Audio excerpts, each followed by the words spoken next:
Hello, this is Matthew Morrison from The Practice, and it's an absolute pleasure today to have one of my partners, Craig Ridley, who heads up our lending advisory team within The Practice Personal Wealth Advisory team. Welcome, Craig. Thanks for joining us today. G'day, Matt. It's my pleasure, mate. Thanks for having me. I know from chatting to you previously that you have seen a lot of changes over the last few weeks where people could borrow a certain amount 6 months ago, and that certainly the goalposts have changed as of August 2018. Yeah, they've changed enormously. Servicing's been hit probably the hardest. There's been a lot of changes in policies in terms of banks are now very adamant they're only after certain types of clients and they've all got their own niches. Yes. But servicing across the board has changed enormously. And by servicing, I mean the maximum loan amount that a bank will allow you. I'll give you many examples where a year ago a certain client qualified for a loan of so much and now it's substantially less. It could easily be somewhere between 30 and up to 50% less than they would have qualified for over a year ago. Can you go through specifically how do the banks assess loans now and how do banks assess borrowing capacity now compared to, say, 2 years ago? For instance, with the interest rates and repayment types and those types of things? It's substantially different. So the first thing foremost which has changed is the way the banks look at people's living expenses. They also what we call shade income a lot. So if you've got income which isn't PAYG, full-time basic income, then banks find excuses to not use that full amount in their servicing calculations. So for instance, the other day we had a truck driver who gets a lot of allowances and they would only use 80% of that income in servicing calculators. In years gone by, they would have just used the whole amount. And here's where the things have changed enormously. Previously, they used to use Australian Bureau of Statistic figures, basically, and just say, okay, it's a couple with 2 children. Yes. Your monthly expenses average approximately so much. Yeah. Now we need to go to the nth degree of proving what someone's living expenses actually are, and they will use someone's actual expenses. So somebody with a high disposable income would, generally speaking, spend a lot more living expenses. Yes. So therefore, that is now factored into the servicing calculation. Even though they could easily find cash flow if they needed to by potentially cutting back on their expenses. That's exactly right. And that's an argument we have with the bank all the time. But unfortunately, quite often it's a bit of a losing argument because their argument is that this is an established pattern of spending. Yes. Whereas our argument is if someone's buying a new property, they will, of course, adjust their spending accordingly. And here's where it gets really difficult. At the moment, a good good owner-occupied home loan rate would be around the, say, 3.7 mark. The banks presume that the rate is more like 7.25 to 8% in calculations. Yes. Now, that's meant to be a buffer so that if rates go up, of course, you're not too stressed and you can afford it. Yes. However, that's a substantial buffer. It sure is. That's based on principal and interest repayments, isn't it, Craig, at that interest rate? That's correct. So if you have an interest-only loan for 30 years and say it's 5 years interest only, a bank will actually calculate it over the remaining 25 years P&I. The game's changing definitely, and look, as you and I have seen and the whole team's seen over the last 6 months or so, it is getting harder and harder for people to borrow to buy property or even refinance. Let's say, for instance, people who are actually on interest only at the moment, whether it be interest only on their home or interest only on an investment property, we're seeing that game change dramatically. What should people who are currently on interest-only loans, what should they be doing in terms of preparing themselves for when things change? As the banks have seen this coming in, APRA have instructed the banks to be very conservative now when offering interest-only loans. So what you will find is a lot of people now, but moving forward in particular over the next 2 years, will expire on an interest-only period. They will expect they'll be able to go back to their bank and just say, we'll have another interest-only period, please, of 5 years, 3 years, whatever it might be. And the bank will say, no, you now need to start reducing this loan. Yes.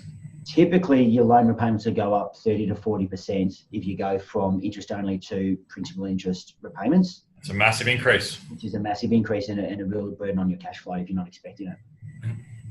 So we're actually, with a lot of clients right now, we're trying to position them well ahead of time to either make sure they're capable of paying principal interest in the near future. Absolutely. Or structuring now to another interest-only loan with planning for them knowing they're going to have to make principal interest in the future when this new loan expires.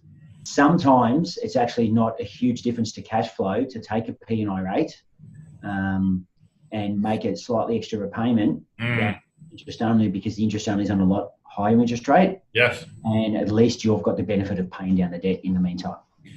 That's right. And I think emotionally and mentally, as we chat to clients about it, it feels good if they're actually chipping away at the debt. But at the same time, I think it's never been more important for people to be proactive and look at what they've got and look what the options are. What it also does, in particular with investment property loans, it reduces the shock, say, of going into another 5-year interest-only period, and there's no guarantee whether interest-only loans will be available at all in 5 years' time. So it really reduces the potential shock of going from interest-only to principal and interest in 5 years' time over that shorter term, whether it be over 20 years remaining at that time or 25 years remaining. And people are going to have to realise, unfortunately, moving forward, that they're going to have less availability for interest-only rates. Let me ask you, Craig. So, for instance, with people listening to this or reading the book later on, who have an existing loan and they've been with the same lender for maybe 3, 4, or 5 years, and as I say quite a bit in the book, I'm a big believer in most areas of life, especially finances, complacency can cost us. Yep. What would you suggest with people who have actually been with a lender for the last 3 or 4 years? What should they be doing to make sure that they've got the right structure, but also their rate is competitive? Yeah, look, I'm a big believer in reviewing your debt facilities on an ongoing basis. And I do think, as a broker, I do think you should go see someone independent. Yes. If you've been in your loan for 3 years, as an example, more than likely you're somewhere between 0.2 and 0.4% higher than what that bank would offer someone walking in off the street that very same day who's a new to bank client. So it's definitely something I think you should review constantly. Banks also constantly change their loan products and what features come with those loan products. I think you should always be bank ready. That's right. If you're looking at buying a property, make sure you've got some form of pre-approval in advance. Fantastic.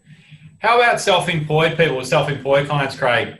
How are the banks making it difficult these days for self-employed people to get loans, and what criteria and financial information do self-employed clients need? Unfortunately, it's quite a burden on self-employed people when it comes to getting finance, because a lot of banks, whether it's intentional or not, have dissuaded self-employed people coming to them via their income policies. So most banks use a 2-year average of your tax returns as a basis when you're self-employed. Obviously, if you're on a PAYG wage, you are getting a set amount of income coming in, and the bank can grab your last couple of pay slips and check that, and they'll use those figures. However, when you're self-employed, it can fluctuate a fair bit. So banks, being very conservative, want your last 2 years' financials. The best case, normally speaking, is that they'll average your net income over those two. Yes. Although quite often it'll actually be a lot worse than that when you go through the entire process, because if your second year is slightly worse than your first year, they'll use the second year's figures only. And of course, being self-employed, most people see it as a benefit that you get to potentially reduce your income a little bit come tax time. So if you're disclosing less taxable income, you're not going to get the loan that you want as well. Yeah, people can really shoot themselves in the foot, can't they, by not necessarily declaring all their income. That's exactly right. Not have the borrowing capacity to build wealth and do the things they want to do. That's exactly right. So we use quite a few, 2 or 3 banks that base their servicing calculations off 1 year's financials. We find that that's a bit of a niche for those banks that works well. However, generally speaking, you've got to have been in business at least 2.5 to 3 years. Look, I'm a very big believer that it's never been a more important time to actually be working with an objective lending advisor, a mortgage broker who actually works for the client rather than, say, people going directly to the banks. Mortgage brokers and lending advisors who can use really the full suite of different banks and different lenders, look at other options. Just to put you on the spot though, what are some of the key reasons that clients should really look to use mortgage brokers these days as opposed to go directly to banks themselves? I think this has changed a little bit over time, but I think the main reasoning right now would be the fact that there's been so much change in bank credit policy that if you go to a certain bank or just one particular lender, they may very well not have the policy that suits you. Yes. Every bank has certain niches, and every bank has different servicing calculations, and every bank has different policies, which with Bank A might work out really well for you, but Bank B, they actually either won't give you that or you'll be disadvantaged by it. There is some really large contrast between what banks will offer. Yes. And all you simply do is stay with your Bank A or go online and find the cheapest rate that you can and apply to them. The chances are that you're putting yourself in a situation where you might not get as much money you want, you might not get the features you need, or you might get, worst case, a decline. Yes. You need to find another lender who'll give you what you want, and unfortunately, by that stage, you've got a credit query with yes. First Bank already on your credit report. And as we know, Craig, it's not just about the rate these days. There's a lot of people look for the cheapest possible rate, but there's so many other things: the borrowing capacity, the structure, Absolutely. what people want to do in terms of their broader wealth creation strategy, and also make sure the finance piece and the finance strategy really complements that quite well. That's exactly right. I've seen a plethora of situations where on paper the differential in interest rates between option 1 and option B doesn't appear hugely significant. Yes. And some people would say to you, just looking at that, oh, it's not worth going to the other bank. I'll just stay with my current bank. But when you break it down and you look at the structure and then you look at the end result, it can be substantial. It can be very, very substantial. And also just to mention a recent client that we all work closely with, and not to mention bank names and so forth, but they had a mortgage on their home and also investment loans on 4 investment properties. Yes. Through the finance review that yourself and our lending advisory team did, I believe we were able to save them about $15,000 in interest per year. That's correct. That's correct. So they were with one of the big 4 banks in Australia, and on paper their rates were okay. You know what I mean? They weren't by any stretch of imagination. But by being able to restructure it and allocate the appropriate debt against the appropriate security, we were able to make some substantial savings there, as you said. And the key is now, with such differing rates between home and investment loans products, if you get the structure right, it can actually save you substantially just getting the structure right. Yes. There's a couple of things that are changing right now, which we haven't really seen in the Australian marketplace before. The first one is what we term exit strategies. Basically, anybody who is approximately 40 to 45 years old or more. Are you saying we're old, Craig? I'm saying we're old, Matt. That's exactly right. If you apply for a 30-year loan right now, the bank will look at you and say, well, wait a minute, you're going to pay by the time you repay this loan. So it's become a big thing where we need to provide what we call exit strategies within loan application. So we actually need to put time and effort into how will this client pay it back before their retirement age. And we have to put quite a bit of work into that. And that's one thing that by going direct to a lender, you actually have to do that yourself. Be a little bit daunting. Conversely, the bank will just potentially offer you maybe a 20-year loan term, which increases your repayments substantially, and is far from ideal. So that's one thing I wanted to mention that we've never had to deal with before, but it's now commonplace. And the last one is something called comprehensive credit report. So from now onwards, some people call it positive credit reporting, but I'm not so sure. But what this basically means is, in the very near future, everybody's credit report will have a 2-year history in there, month by month. So, Matt, if you've got a home loan and you were 1 day late on a repayment a year and a half ago, anyone who grabs your credit report can actually see that. If you're a month late on a credit card a year ago, we'll see that. So the idea was meant to be, in bringing this in, that by bringing it in, if a bank sees that you are perfect and have paid every single repayment on time, they'll offer you a better rate. Yes. Now, excuse the cynic in me, but I can't see banks dropping profit margin. So I suggest what will happen is that they will actually use it as a deterrent where if you have been late on a repayment here or there, they'll actually add a buffer to the rate. Then you have a positive outcome, you won't have a negative outcome. So what it actually means is, in years gone by, if you missed a credit card repayment, for instance, you would just wait a few months, get up to the date, and then you'd be okay. Yes. Now that will be on your credit report for 2 years. And so it's really important that we work with our clients to make sure that they understand and they need to pay everything on time, and it will have a flow-on effect in a huge way moving forward.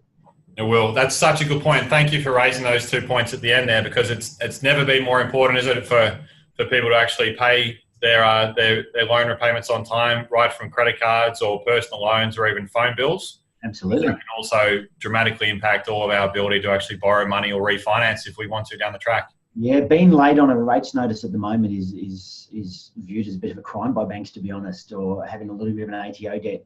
Yes. Things that in the past wouldn't have been a big deal. At the moment, they could quite easily stop a loan application in its tracks. Yes. Craig, look, I'd certainly encourage anyone watching this or listening to this or even reading this later on in the book to reach out for a complimentary finance review and lending advisory review.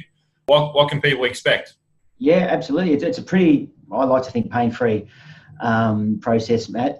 We do need to gather a lot more information than in previous times. But what we really want to do is then sit down with you and actually work out what your goals are. If it's simply shopping around for the best rate, that's one thing. But we want to incorporate a hell of a lot more into that moving forward. And we know what we want to know what you in 5-10 years' time where your lending needs to be, so we can plan ahead. Yeah. So we do need to gather a little bit of information from you up front, but then we would literally go away and compare the entire market for you. So rather than you walking into your current lender and getting one perspective, we would literally come back to you with a view from everyone from a small credit union to a big four bank. Yes. Give you various scenarios that may fit your needs moving forward. So by contacting us, it'll literally be a quick conversation initially. We gather some information from you, but then we will be able to give you a really comprehensive recommendation, which is cost and obligation free, and just give you options so that you can plot your future more than just based off whatever the current interest rate is. Craig, thank you so much. You're a wealth of knowledge. As I said before, I think you're head and shoulders above the lending advisors that I've worked with over the last 20 years. I'd encourage everyone to reach out for a complimentary finance review. And probably the best way to contact you is via our website, which is thepractice.com.au, or via our main number. I'll put up all the details on this video and also on the blog and in the book. Craig, thank you so much for your time. Thank you for your time, Matt. Great effort. Good luck with the book. Thank you. See you, mate.